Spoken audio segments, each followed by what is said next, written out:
For the past 16 years, Mr. Nathaniel Kirby, a Spanish teacher at Pinelands Regional High School, has devoted his time and energy to educating the youth of the Tuckerton area.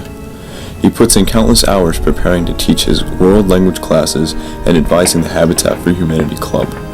Although Mr. Kirby loves his career and is happy to be a part of this district, he has been faced with new challenges over the last 2 years. My classroom teaching was disrupted in the middle of the school year last year when I was moved down to another classroom that's about 2/3 of the size of my normal classroom because the building stairwell fire escape was deemed unfit for use. Pinelands is deteriorating from the inside out. Students and teachers are suffering. The building must be repaired. There's 3 syllables there, right? I'd say that the building itself is not particularly impressive, and I guess that's being charitable.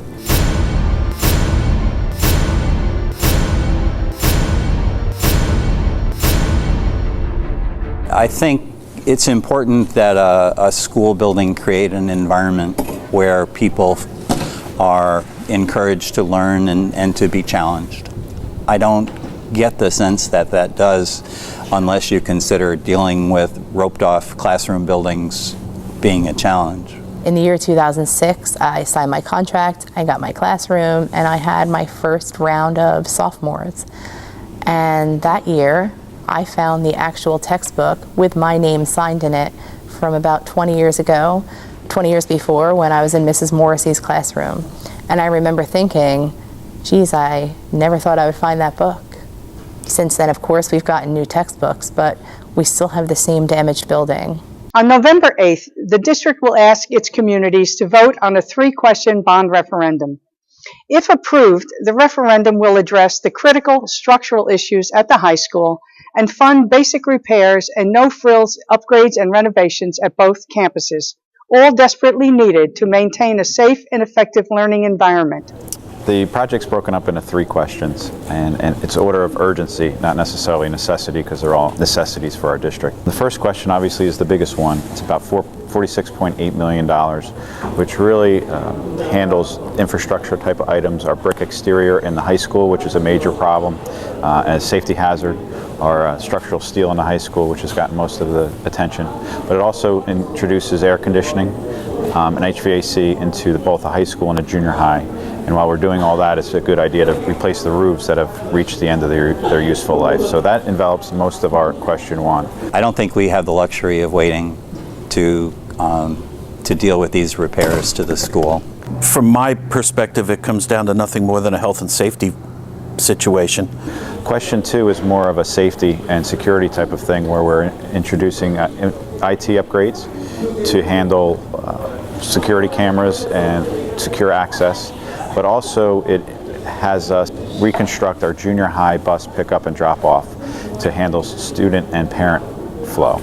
So that's a big safety issue that we've been trying to address for a number of years.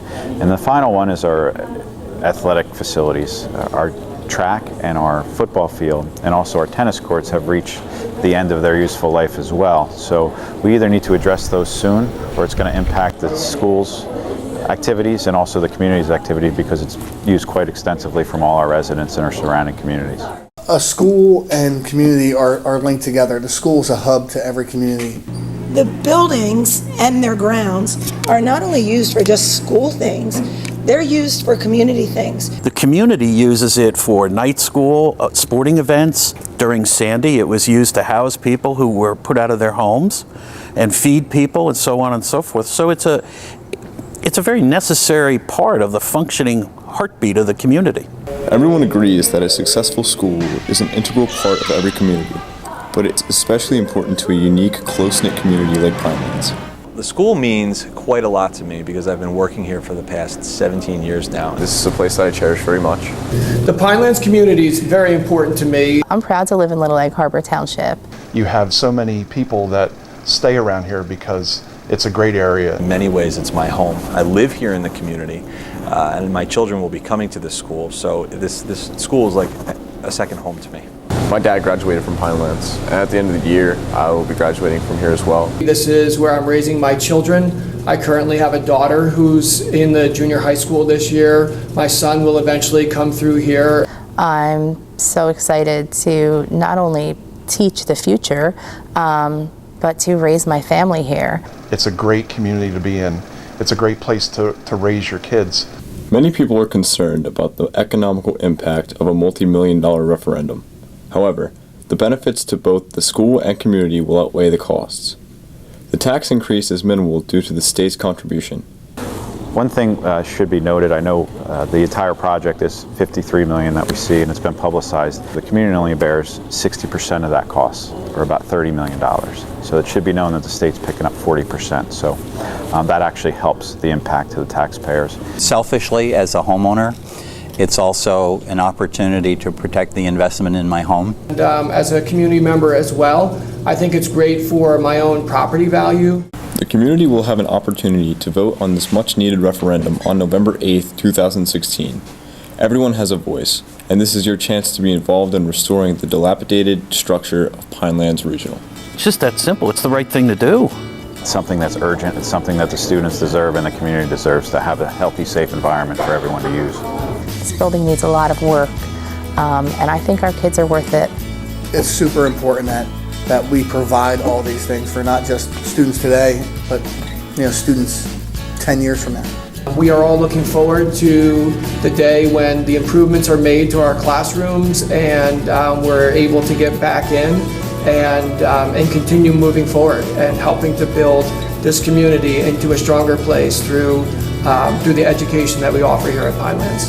Selfless teachers, like Mr. Kirby, should be able to teach in a safe and productive environment, one that allows them to thrive to their fullest potential and in turn offer the best education possible to their students. Okay, it sounds awesome. Vote!